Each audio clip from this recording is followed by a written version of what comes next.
हाँ जी, नमस्कार। राधे राधे, जय श्री कृष्ण। कैसे हैं सब लोग? बढ़िया, मज़े में, आनंद में। चलिए, ईश्वर आप सबको हमेशा आनंद में रखें, खूब मज़े में रखें, खूब स्वाध्याय करें, खूब अध्ययन करें, खूब मेहनत करें। दोस्तों, हम बात कर रहे थे भारत पर तुर्क आक्रमण की, और इसी कड़ी में हमने महमूद गजनवी ने जो भारत के ऊपर 17 आक्रमण किए, इन 17 आक्रमणों में से बताए मैंने आपको सारे, लेकिन याद रखना कि जो महत्वपूर्ण थे उन समस्त आक्रमणों की चर्चा हम लोग कर चुके हैं। सबसे फेमस जो है वो सोमनाथ मंदिर आक्रमण, याद रखना। और सोमनाथ मंदिर का पुनर्निर्माण किस किस के द्वारा कब कब करवाया गया, ये भी आपके लिए महत्वपूर्ण प्रश्न बन जाया करता है। तो ये सारी की सारी चर्चाएं हम लोग कर चुके। एक तो देखो, बुलंदशहर की जो हमने चर्चा करी थी ना, तो बुलंदशहर 12वां आक्रमण के दौरान मैंने आप लोगों को बताया था, ठीक है। तो बुलंदशहर को प्राचीन भारत में उच्च के नाम से जाना जाता था, और मध्यकालीन भारत में एक वरण नाम भी उल्लेख मिलता है बुलंदशहर के लिए, ये याद रखना।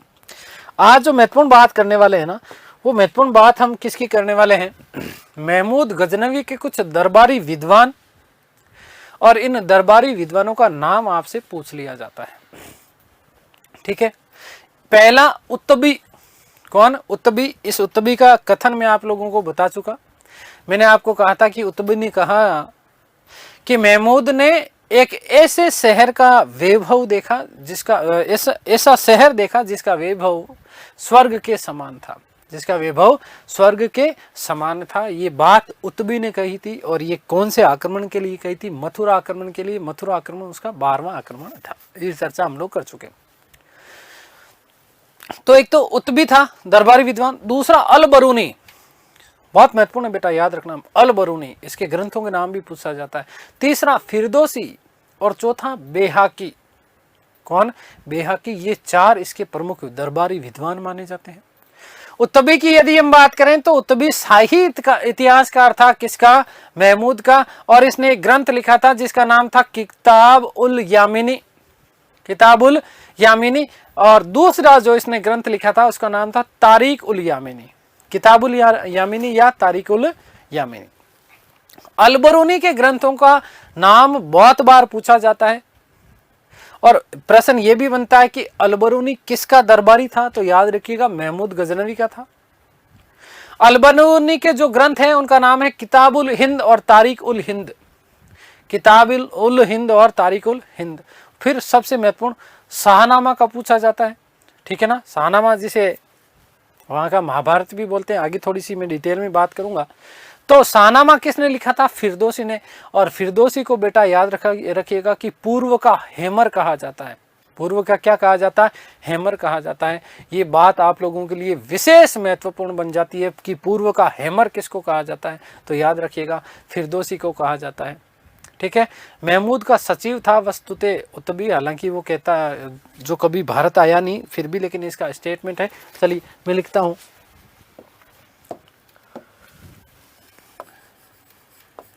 कि महमूद गजनवी के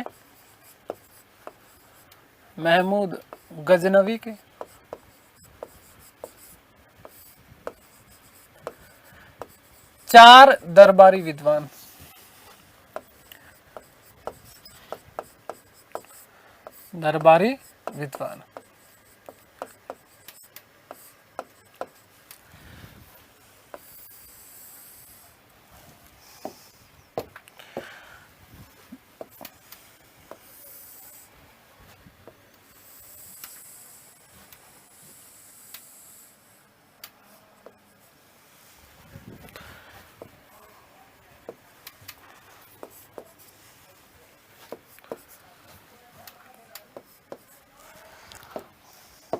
उत्तबी,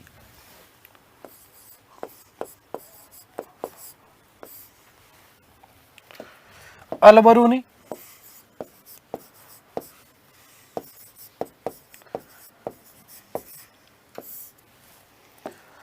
फिरदौसी,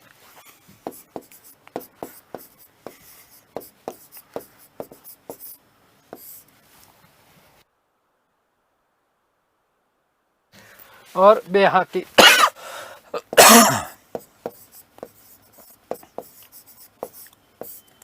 थोड़ी थोड़ी डिटेल दे रहा हूं यहीं पे आपको। उत्तबी शाही इतिहासकार था, शाही इतिहासकार था।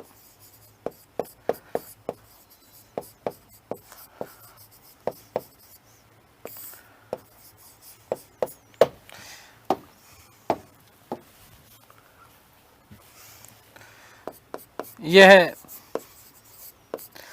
महमूद का सचिव था।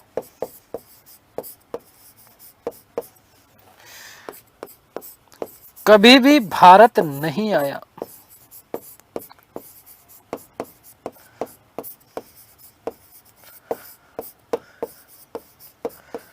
कभी भी भारत नहीं आया।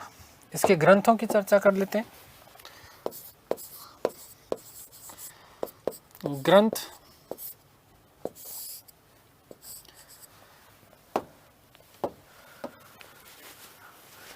किताब उल यामिनी, किताब उल यामिनी,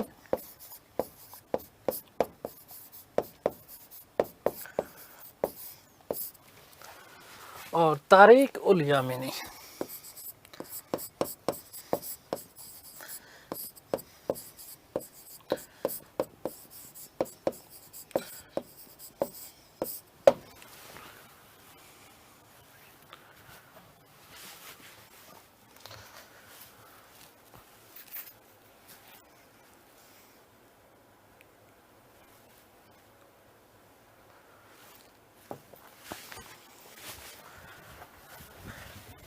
नेक्स्ट नंबर 2 अल बरूनी, मोस्ट इंपॉर्टेंट है, याद रखना।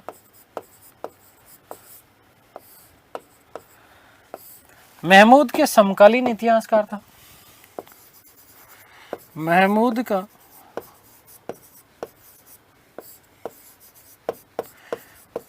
समकालीन इतिहासकार था।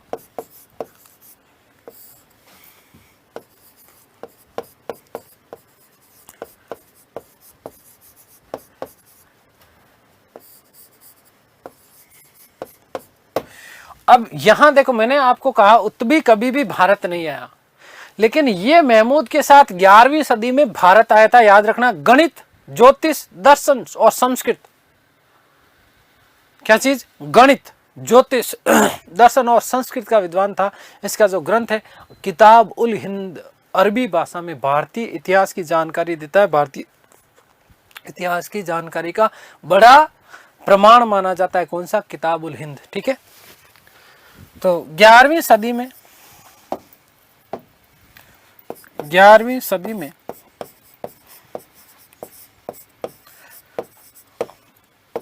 महमूद के साथ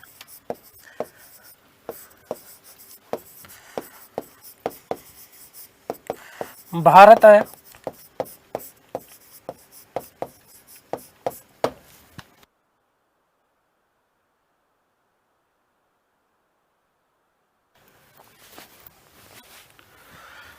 गणित, ज्योतिष,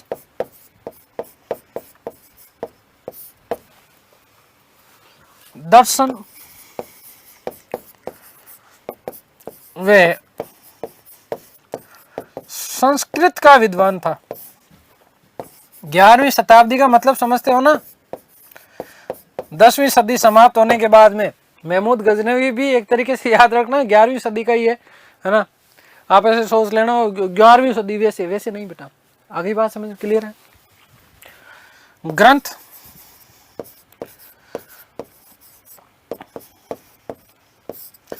किताब उल हिंद, किताब उल हिंद,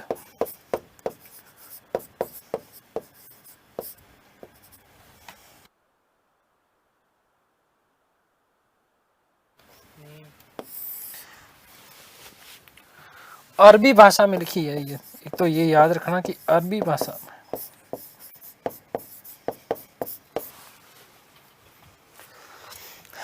भारतीय इतिहास की जानकारी देता है। भारतीय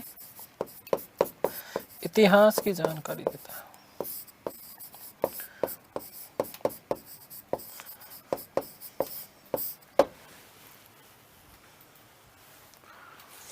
और नंबर 2 तारिक उल हिंद।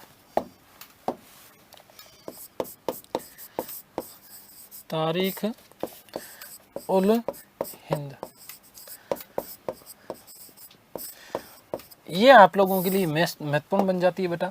क्यों बन जाती है? क्योंकि तारिक उल हिंद का हिंदी भाषा में अनुवाद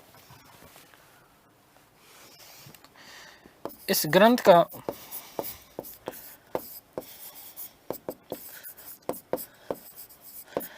हिंदी भाषा में अनुवाद, हिंदी में अनुवाद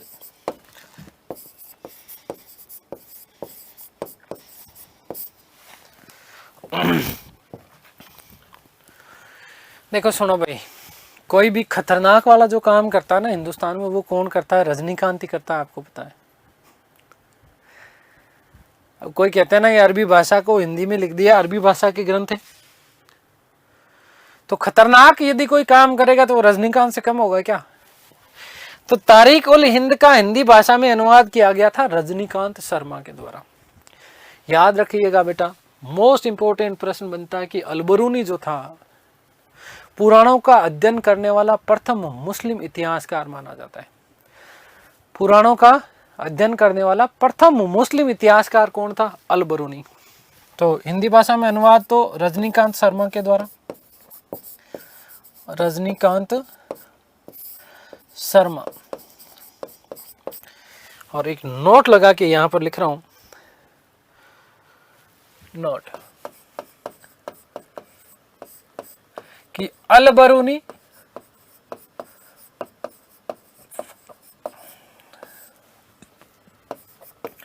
पुराणों का अध्ययन करने वाला, पुराणों का अध्ययन करने वाला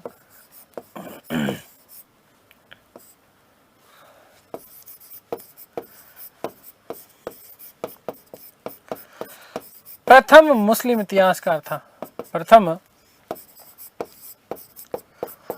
मुस्लिम इतिहासकार था।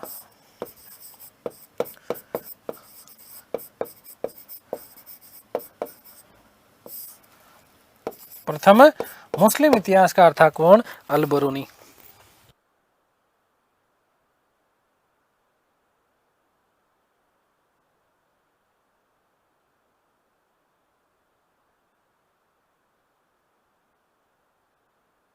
ठीक है, तो दो इतिहासकारों की हमने बात कर ली। अगला फिरदौसी। फिरदौसी के ग्रंथ का नाम क्या? शाहनामा, जिसे अफगानिस्तान का महाभारत कहा जाता है। याद रखना कि अफगानिस्तान का महाभारत किसे कहा जाता है? फिरदौसी के ग्रंथ शाहनामा को। और इसीलिए फिरदौसी को पूर्व का हैमर, हथौड़ा, हैमर का मतलब क्या? हथौड़ा, ठीक है, हैमर या होमर कहा जाता है। ठीक है, फिरदौसी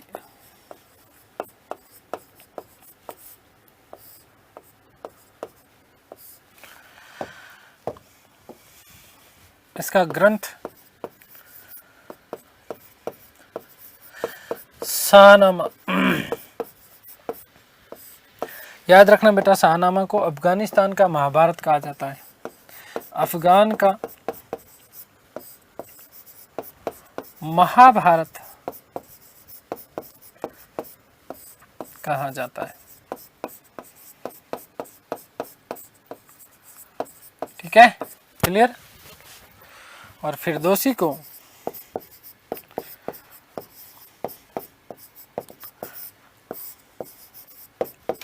ये मोस्ट इंपोर्टेंट तथ्य बन जाता है आपका, याद रखना इसको। पूर्व का होमर, पूर्व का हैमर या होमर, हैमर या होमर कहा जाता है।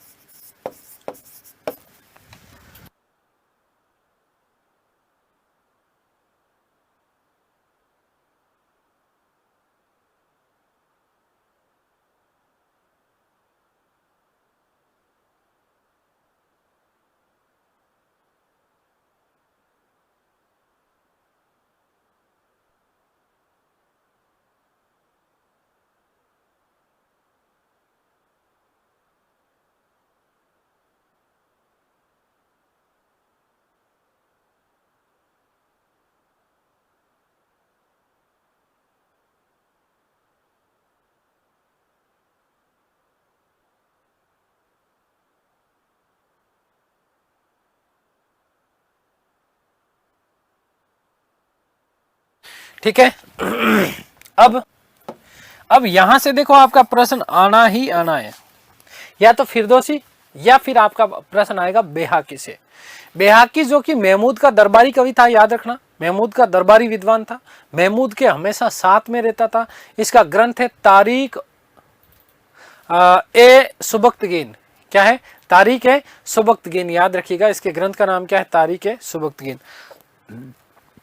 गजनवी के पिता का नाम क्या था? सुबक्तगीन था, और इसी के ऊपर लिखा था, है ना। सुबक्तगीन के ऊपर रचित ग्रंथ है, गजनवी के पिता हुआ करते थे, और इसे लेनपुल ने पूर्व का पेप्स कहा है।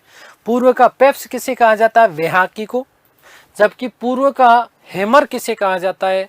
तो याद रखिएगा कि फिरदौसी को कहा जाता है। किसको कहा जाता है? फिरदौसी को कहा जाता है। बेहाकी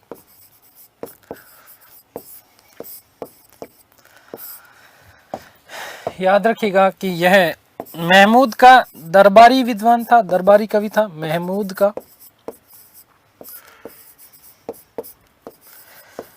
दरबारी था, कवि था, जो हमेशा उसके साथ रहता था, हमेशा साथ रहता था।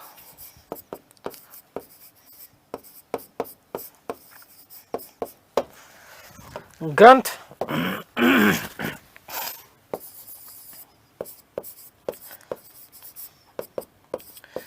ग्रंथ का नाम याद रखिएगा, तारीख ए सुबक्तगीन। तारीख ए सुबक्तगीन, ठीक है। महमूद के पिता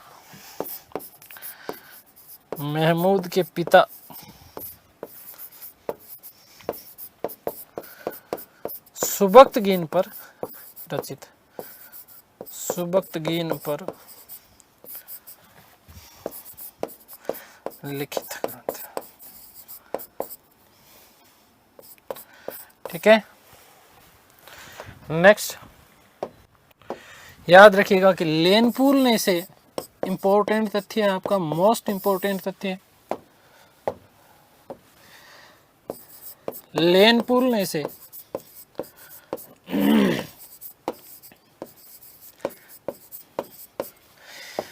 पूर्व का पेप्स कहा है।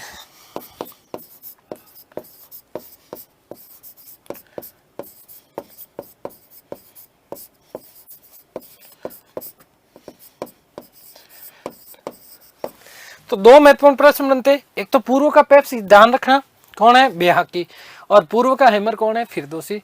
तो ये बात हो गई किसकी? महमूद गजनवी के बारे में।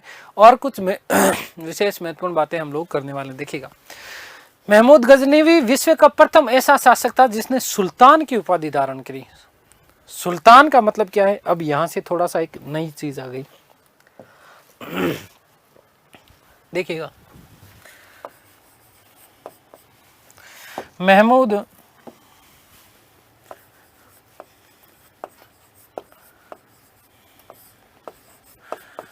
विश्व का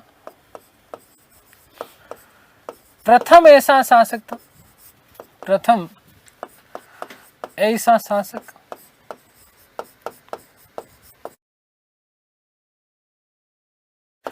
जिसने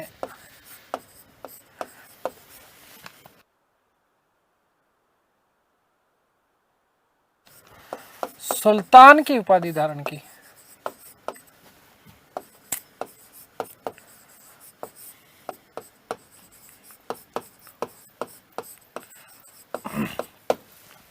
सुल्तान क्या है?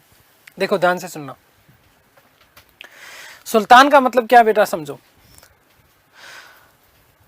पैगंबर हजरत मोहम्मद साहब की मृत्यु होने के बाद में इस्लाम का वर्चस्व बनाए रखने के लिए जो जिम्मेदारी जिन लोगों के कंधों पर आई, उन्हीं लोगों को एक तो खलीफा कहा गया। क्या कहा गया? खलीफा। और यही खलीफा आगे इस्लाम धर्म का प्रचार प्रसार करने के लिए एक अपना प्रतिनिधि एक तरीके से नियुक्त करते थे, जिसे राजा बादशाह तो खैर आगे की बात है, राजा के रूप में होता था, ठीक है। और ये खलीफा जो है इस्लाम धर्म का सर्वोच्च गुरु पैगंबर हजरत मोहम्मद के बाद में अपने आदेशों के अनुसार उस व्यक्ति से शासन संचालित करते थे और उसके लिए एक वो आदेश पत्र लिखते थे, और उसी आदेश पत्र को पहली बात तो याद रखना कि सनद कहा जाता था। क्या कहा जाता था? सनद कहा जाता था। ठीक है ना। तो सुल्तान का मतलब जो खलीफा के आदेशों के अधीन कार्य करे, और खलीफा के जो आदेश होते थे वो क्या कहलाते थे? सनद कहलाते थे। ये बात विशेष महत्वपूर्ण आपकी बन जाती है। दूसरी चीज, कुछ महत्वपूर्ण बातें बता रहा हूं। देखो, हिंदू मंदिरों को तोड़ने के कारण उसे मूर्ति भंजक या बुत शिकन, बुत कैसिन कहा जाता है। उपाधि किसकी थी? महमूद गजनवी की, मैं पिछले क्लास में बता चुका।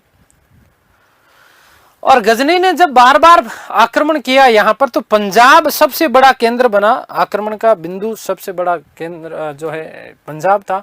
तो पंजाब जो था वो पूर्णतः तुर्कों के अधिकार में चला गया। तुर्क जब यहाँ पर विशेष पर जो आक्रमण करते थे, अभी फर्स्ट ग्रेड में, माफ कीजिएगा, यूजीसी नेट में एक प्रश्न पूछा गया था कि तुर्कों के द्वारा किस प्रकार के औजारों का या किस प्रकार के जो है हथियारों का प्रयोग किया जाता था। तो याद रखिएगा, विशेष प्रकार के धनुष प्रयोग करते थे जिन्हें नावक कहा जाता था। क्या कहा जाता था? नावक कहा जाता था। देखिएगा कि सुल्तान क्या है?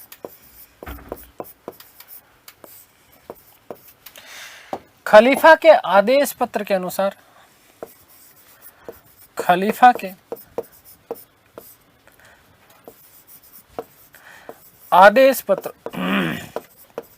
आदेश पत्र याद रखिएगा बेटा, इन आदेश पत्रों को क्या कहा जाता था? सनद कहा जाता था। सनद के अनुसार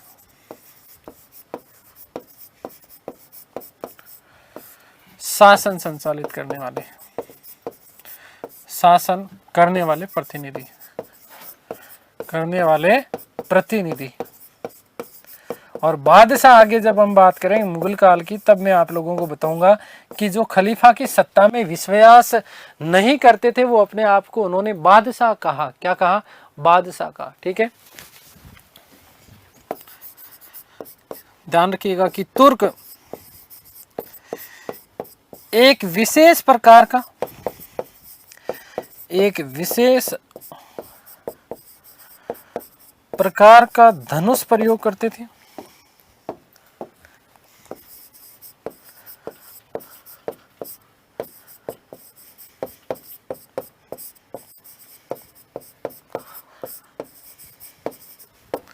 जिसे नावक कहा जाता था।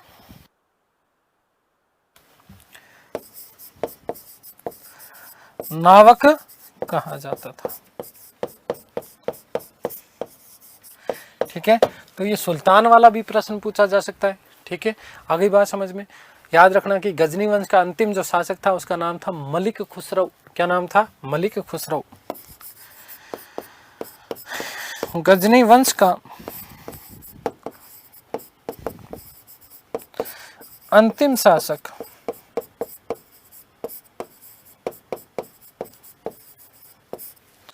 मलिक खुसरो था।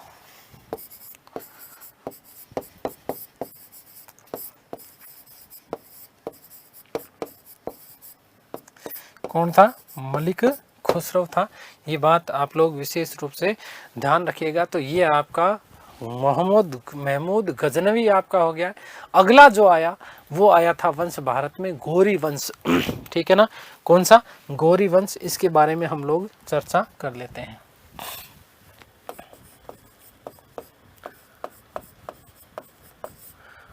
गौरी वंश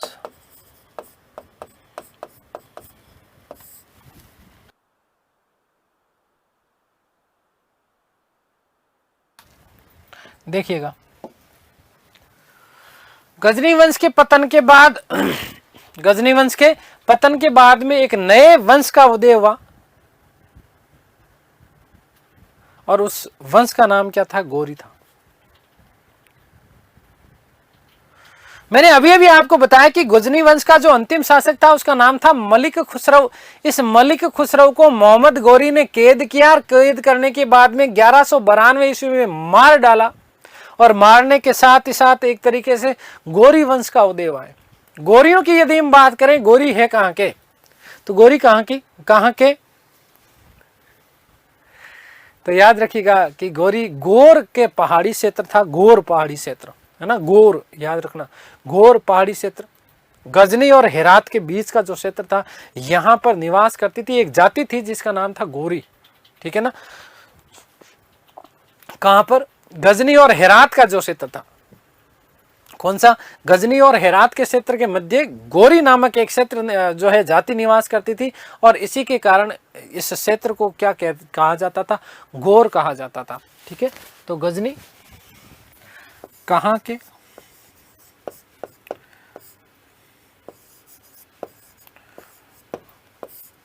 तो याद रखिएगा कि गौर नामक पहाड़ी क्षेत्र के थे, गौर नामक पहाड़ी क्षेत्र।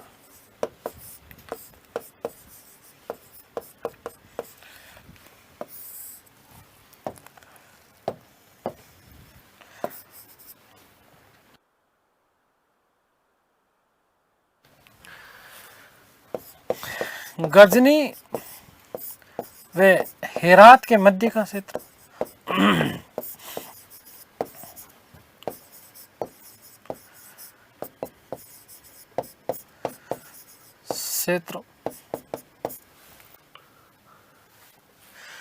जहां गौरी नामक जाति निवास करती थी, जहां गौरी नामक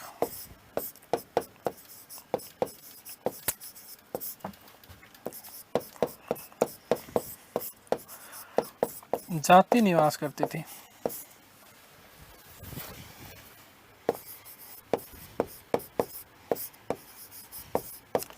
इसी कारण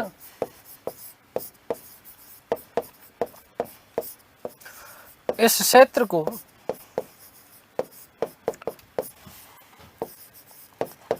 गौर प्रदेश कहा जाता था।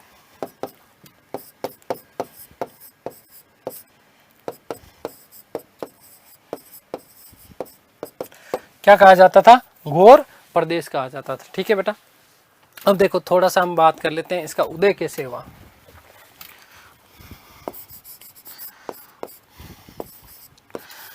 उदय कैसे,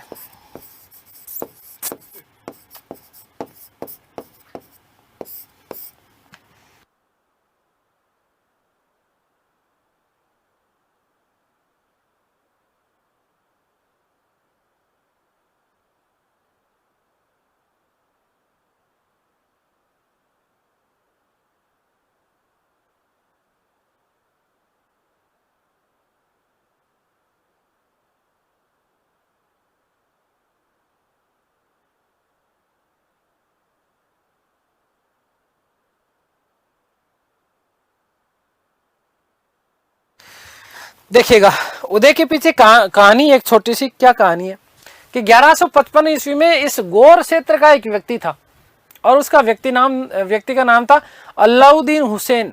क्या नाम था, ये अलाउद्दीन जिनका नाम हुआ ना इतिहास में बड़े खतरनाक व्यक्ति हुए, ये अलाउद्दीन खिलजी, आगे हम लोग बात करेंगे, है ना। तो गौर का एक व्यक्ति था जिसका नाम था अलाउद्दीन हुसैन। इस अलाउद्दीन हुसैन ने गजनी के ऊपर आक्रमण किया, और गजनी के ऊपर आक्रमण करके गजनी को बहुत बुरी तरीके से लूटा। लूटने के बाद इन गजनी के क्षेत्र में आग लगा दी। किसने, अलाउद्दीन हुसैन ने। इसीलिए अलाउद्दीन हुसैन को जहान ए सोज, या साथ में एक शब्द मिलेगा जहां सोज, अर्थात विश्व को जलाने वाला या जहान में आग लगाने वाला कहा जाता है। किसको, अलाउद्दीन हुसैन को। किसको, अलाउद्दीन हुसैन को। 1163 ईस्वी में एक घटना, गयासुद्दीन मोहम्मद बिन शाम, छोटा सा नाम है, ज्यादा बड़ा नाम नहीं है, गयासुद्दीन मोहम्मद बिन शाम, गजनी के पास गौर नामक स्थान पर एक जो है एक नई रियासत की स्थापना की। गजनी के पास में गौर नामक रियासत की स्थापना की थी किसने, गयासुद्दीन मोहम्मद बिन शाम ने। और इसी गयासुद्दीन मोहम्मद बिन शाम का एक भाई था जिसका नाम था मुइजुद्दीन सिहाबुद्दीन मोहम्मद बिन साम, मुइजुद्दीन सिहाबुद्दीन मोहम्मद बिन साम, ठीक है ना। 4 लोगों के नाम नहीं, एक ही नाम है बेटा। और यही व्यक्ति आगे चल करके कौन, मुइजुद्दीन सिहाबुद्दीन मोहम्मद बिन साम आगे चल करके मोहम्मद गोरी के नाम से विख्यात हुआ। किस नाम से, मोहम्मद गोरी के नाम से विख्यात हुआ था, ठीक है। उदय कैसे, तो याद रखिएगा कि 1155 ईस्वी में, नंबर 1, 1155 ईस्वी में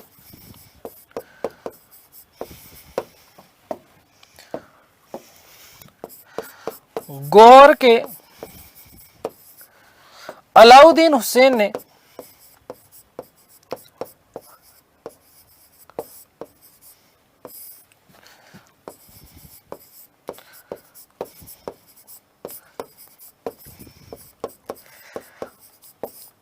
गजनी पर आक्रमण कर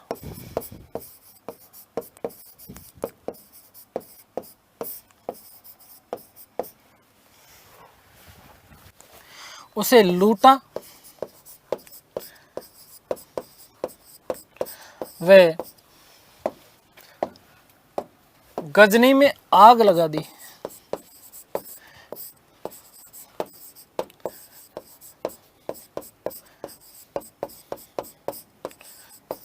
याद रखिएगा बेटा, स्टार बना के लिख रहा हूं कि अलाउद्दीन हुसैन को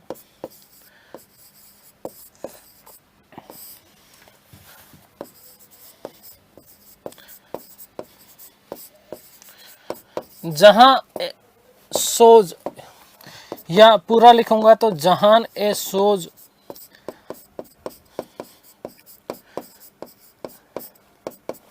अर्थात विश्व को जलाने वाला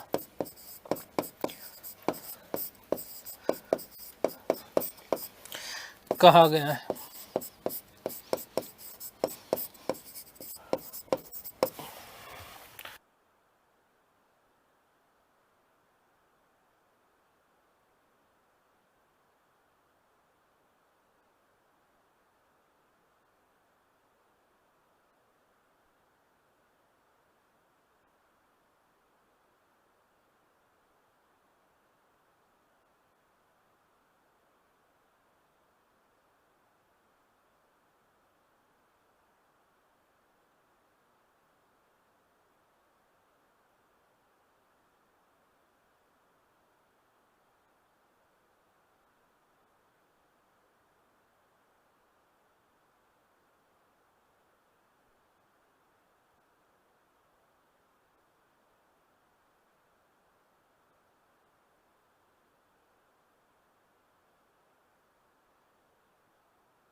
ठीक है, ध्यान दीजिएगा। 1163 ईस्वी में गयासुद्दीन मोहम्मद बिन साम गौर नामक स्वतंत्र रियासत की ये क्या करता है, स्थापना करता है। इसी का भाई था मुइजुद्दीन सिहाबुद्दीन मोहम्मद बिन साम, जो कि आगे चल करके मोहम्मद गोरी के नाम से क्या हुआ था, विख्यात हुआ था। उसके पीछे एक छोटी सी कहानी है। इसके 10 साल बाद इस गयासुद्दीन ने गिज के तुर्कों के ऊपर आक्रमण किया और गिज के तुर्कों पर आक्रमण करने के बाद में उन्हें गजनी से भगा दिया।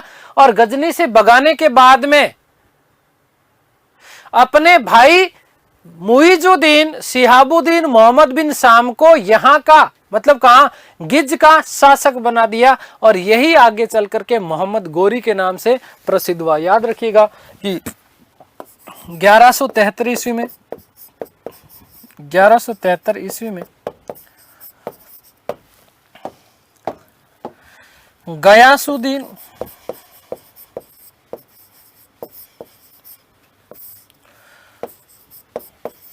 मोहम्मद बिन शाम ने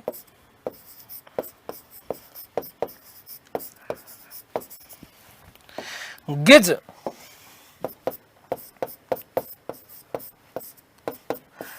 के तुर्कों पर आक्रमण कर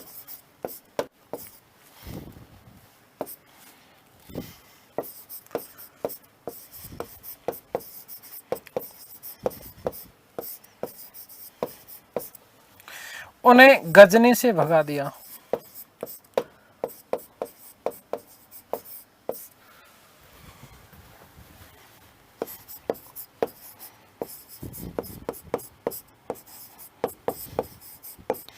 तथा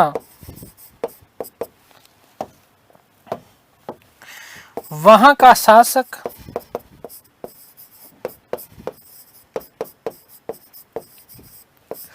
अपने छोटे भाई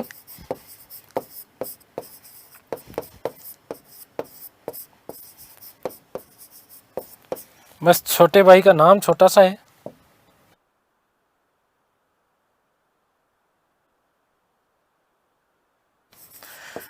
मुइजुद्दीन शिहाबुद्दीन मोहम्मद बिन शाम, शिहाबुद्दीन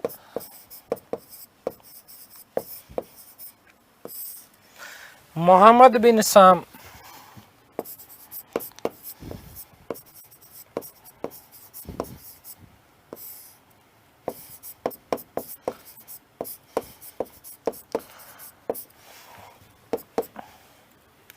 को बनाया। यही आगे चलकर मोहम्मद गोरी के नाम से प्रसिद्ध हुआ। यही आगे चलकर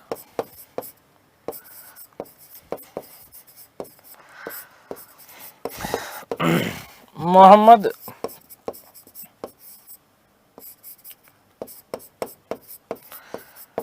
गोरी के नाम से विख्यात हुआ।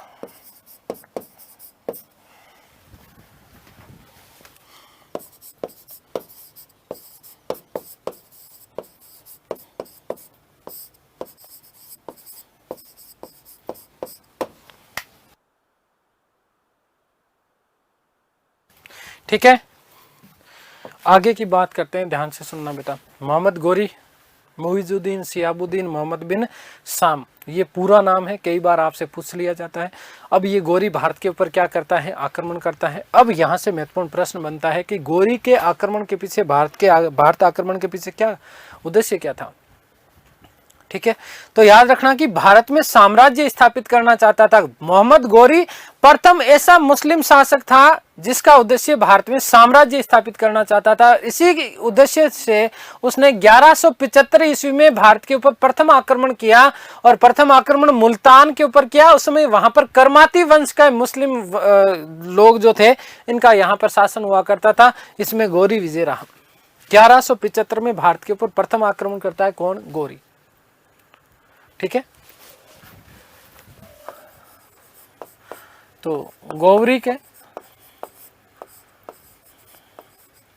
भारत आक्रमण,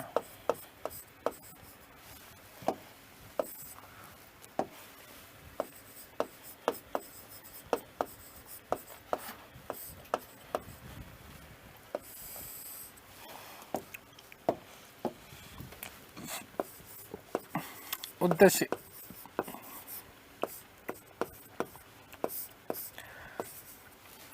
प्रथम ऐसा शासक, प्रथम मुस्लिम ऐसा शासक, प्रथम मुस्लिम शासक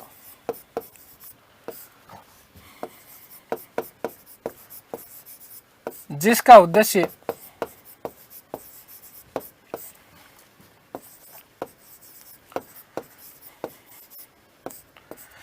भारत में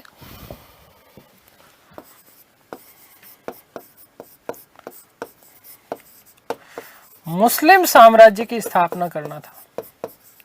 मुस्लिम साम्राज्य की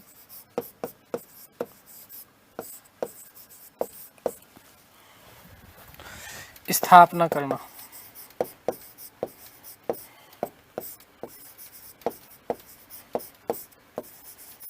ठीक है, और इसी उद्देश्य से प्रथम आक्रमण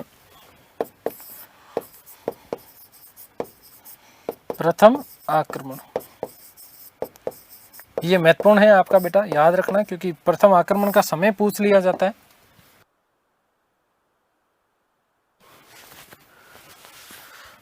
ग्यारह सौ 75 ईस्वी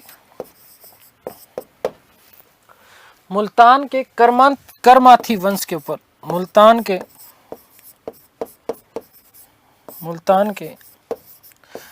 करमाथी वंश को पराजित किया। करमाथी वंश को पराजित किया।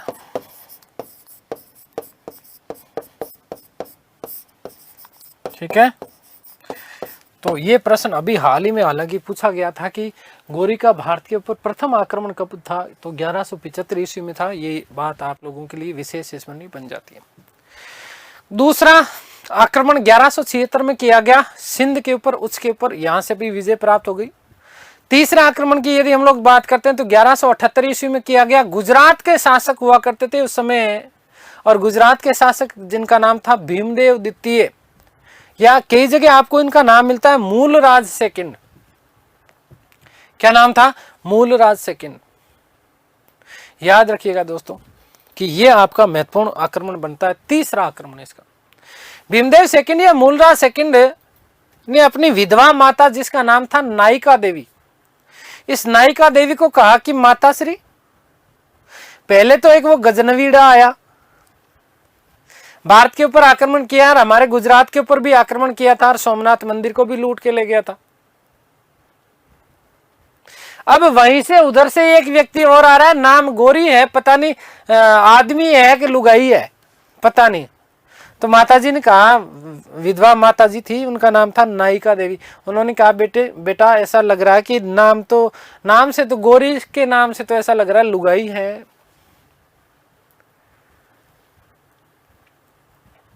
लेकिन जो भी है तू आने दे, मैं निपटा लूंगी।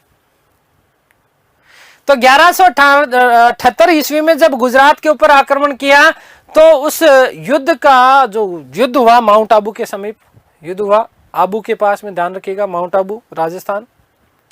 यहां पर जब युद्ध हुआ तो इस युद्ध में नायिका देवी ने इस युद्ध का नेतृत्व किया, और नायिका देवी ने साहब गुजरात में, यहीं पर गुजरात की जो शासिका थी, विधवा थी, भीमदेव द्वितीय की माता थी, इस गोरी को दे झाड़ू दे झाड़ू दे झाड़ू, धमाधम इतना धोया कि गोरी से काली कर दिया। आगे बात समझ, बुरी तरीके से मारा पीटा किसको? गोरी को, और गोरी को पराजित किया। याद रखना, भारत में गोरी की प्रथम हार थी गुजरात वाली। ठीक है, तो याद रखिएगा। तृतीय आक्रमण, सीधा सीधा लिख रहा हूं,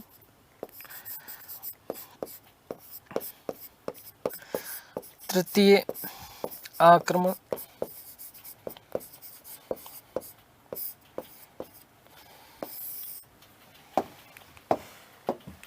1178 ईस्वी में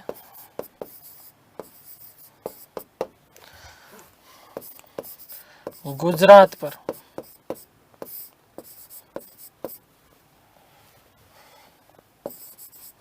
किया।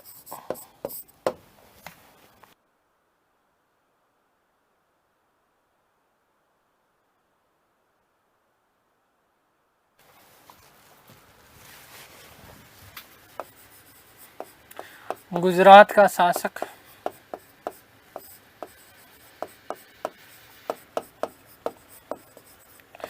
भीमदेव सेकंड,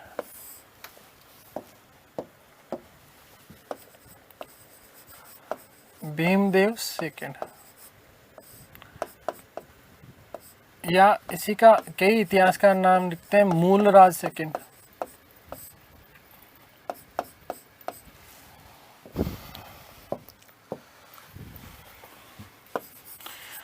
आबू के समीप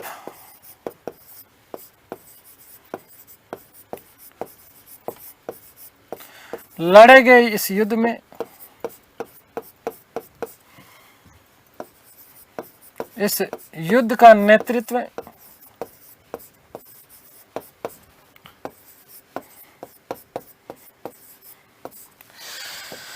भीमसेकन की विधवा माता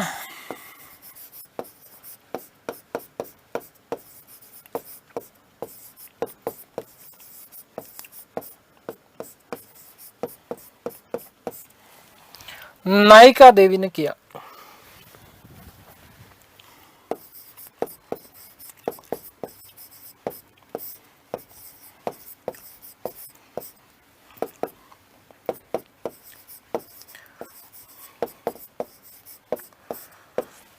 गौरी इस युद्ध में पराजित हुआ।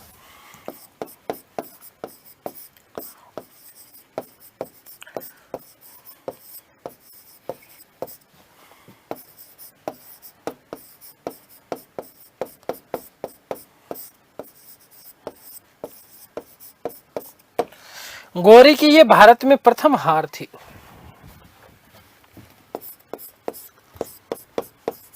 गौरी की भारत में यह प्रथम हार थी। ठीक है, इसलिए ये महत्वपूर्ण प्रश्न बन जाता है। ठीक है ना।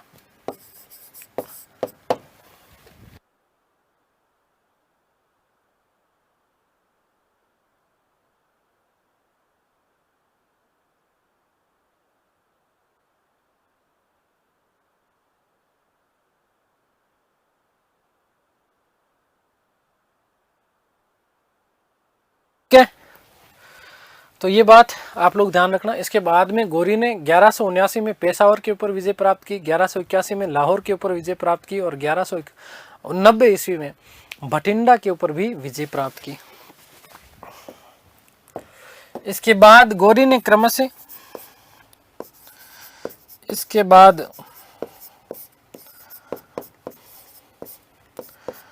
गौरी ने क्रमशः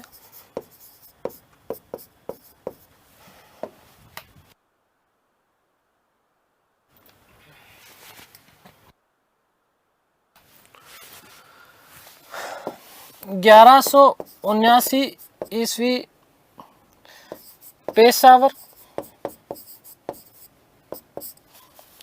1181 ईस्वी लाहौर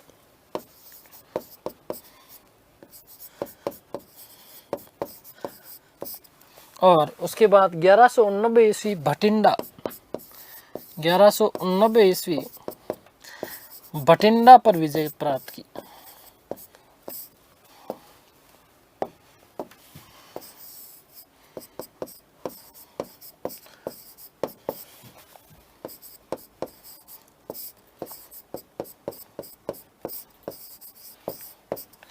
ठीक है, तो ये गौरी की कुछ ये विजय थी। पहली हार याद रखना, आबू के युद्ध में पहली हार हुई है। उसके बाद सबसे महत्वपूर्ण युद्ध की बात करने वाले हैं बेटा, हम बात करने वाले हैं तराइन का प्रथम युद्ध, जो कि 1191 ईस्वी में लड़ा गया। सबको पता है कहाँ पर, हरियाणा करनाल थानेश्वर में भटिंडा के मध्य है। ये दिल्ली से लगभग 113 किलोमीटर उत्तर में स्थित है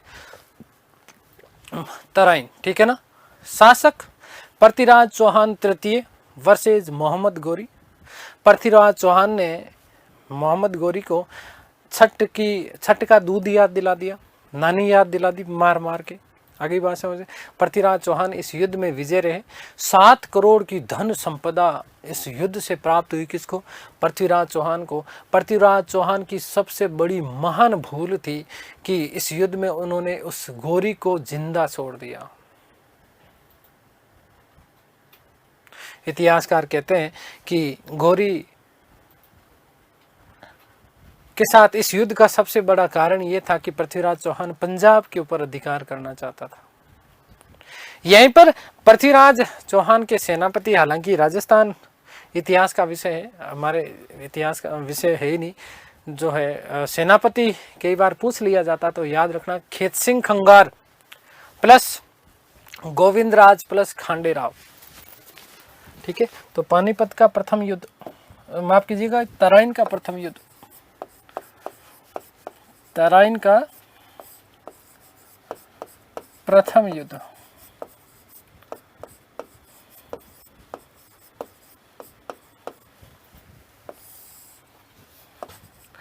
1191 ईस्वी।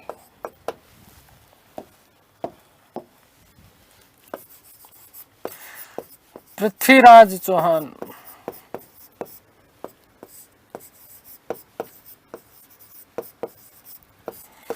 वर्सेस चौहान तृतीय है ये बेटा, ठीक है ना।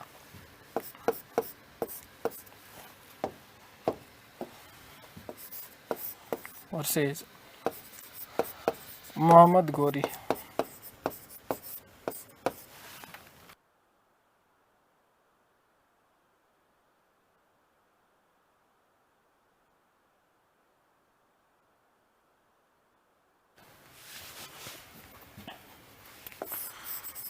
कहाँ? तो हरियाणा करनाल, हरियाणा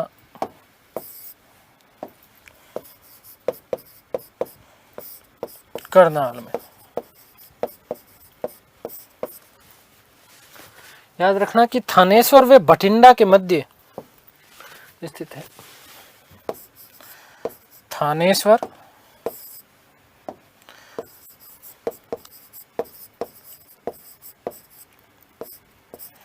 वे बठिंडा के मध्य।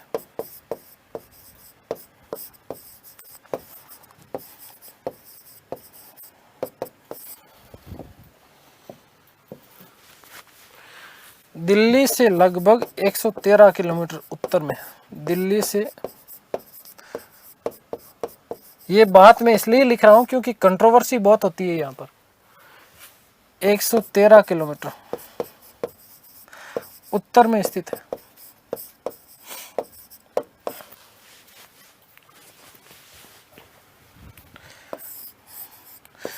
चौहान ने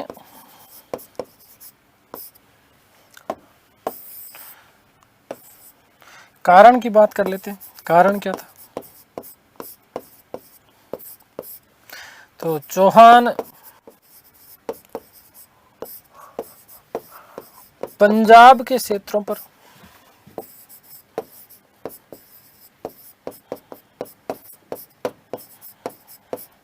विजय प्राप्त करना चाहता था।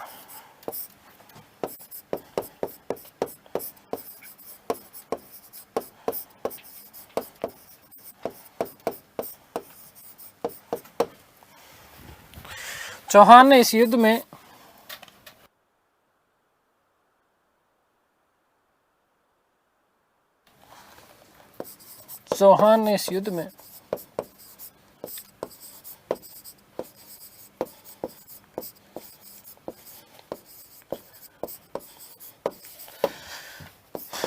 गोरी को पराजित किया।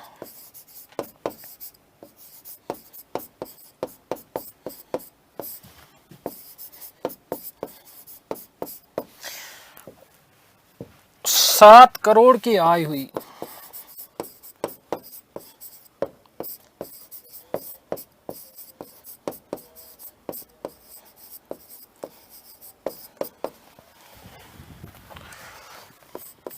गोरी को जिंदा छोड़ना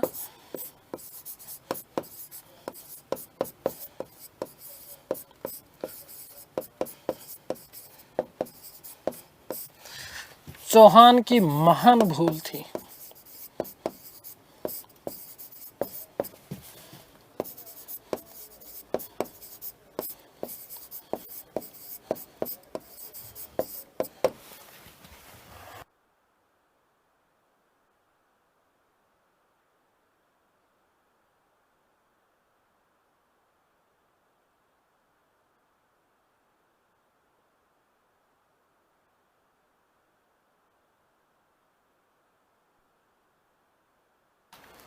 ठीक है, नेक्स्ट तराइन का द्वितीय युद्ध।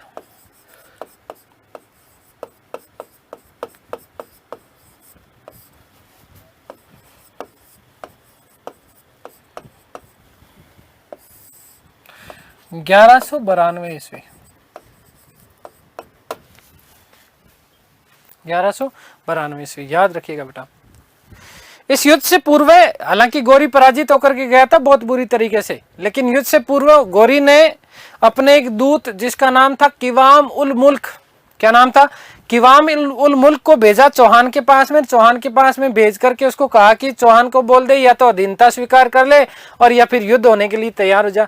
तो चौहान साहब ने कहा कि अभी वो पिछला ही मार भूल गया क्या, मैदा लकड़ी लगा लगा लग के वो ठीक हो गया क्या, बेवकूफ आदमी, जा जो होता है कर ले, आजा युद्ध के लिए मैं तैयार हूं, मैं कोई वीर क्षत्रिय शिरोमणि हूं, डरने वाला हूं क्या। तो किवाम उल मुल्क वापस चला जाता है। अब यहां पर सबसे बड़ा तथ्य यह रहा कि इसी युद्ध के समय 1192 ईस्वी में इसी युद्ध के समय गौरी की सेना के साथ में ख्वाजा मोइनुद्दीन चिश्ती भारत आए थे। ये ख्वाजा साहब का शायद आशीर्वाद ही था जिसके कारण गौरी वीर क्षत्रिय शिरोमणि पृथ्वीराज चौहान को पराजित करने में सफल हो जाता है और उन्हें कैद कर लिया जाता है। क्या कर लिया जाता है, कैद कर लिया जाता है। तो याद रखिएगा कि इस युद्ध से पूर्व स्थान सेम है बेटा, इस युद्ध से पूर्व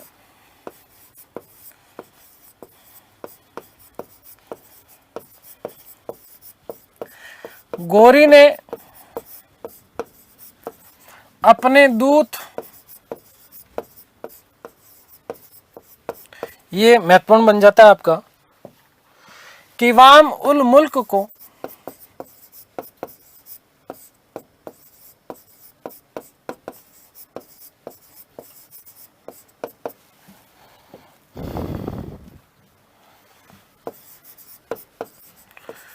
चौहान के पास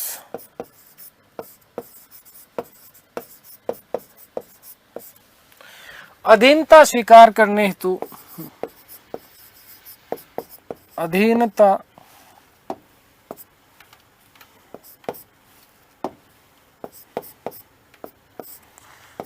स्वीकारने हेतु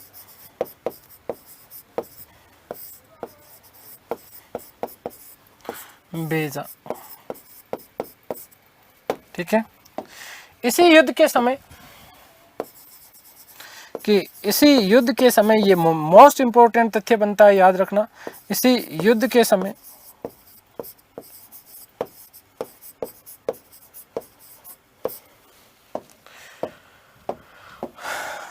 गौरी की सेना के साथ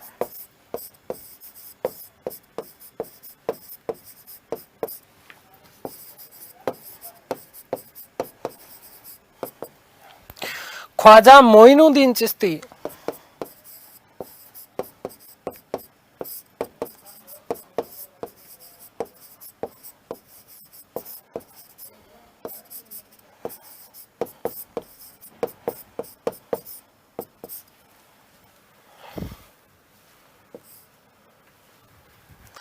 भारत आए।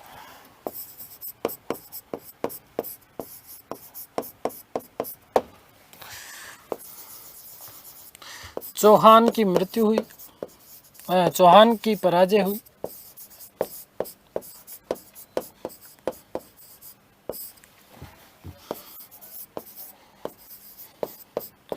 गौरी ने कैद कर लिया।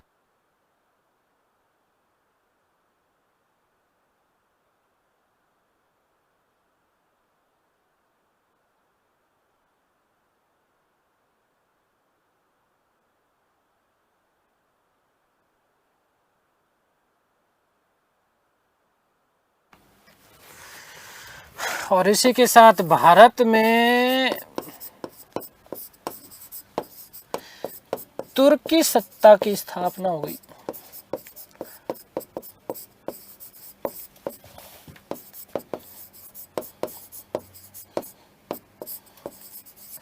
ये मोस्ट इंपोर्टेंट तथ्य बनता है आपका, ध्यान रखना कि किस युद्ध के बाद भारत में तुर्की सत्ता की स्थापना हुई थी। तो तराइन के द्वितीय युद्ध के बाद में भारत में तुर्की सत्ता की क्या हो जाती है, स्थापना हो जाती है। बाकी की बातें चंदावर युद्ध बात करेंगे और साथ ही साथ गौरी की कई सारी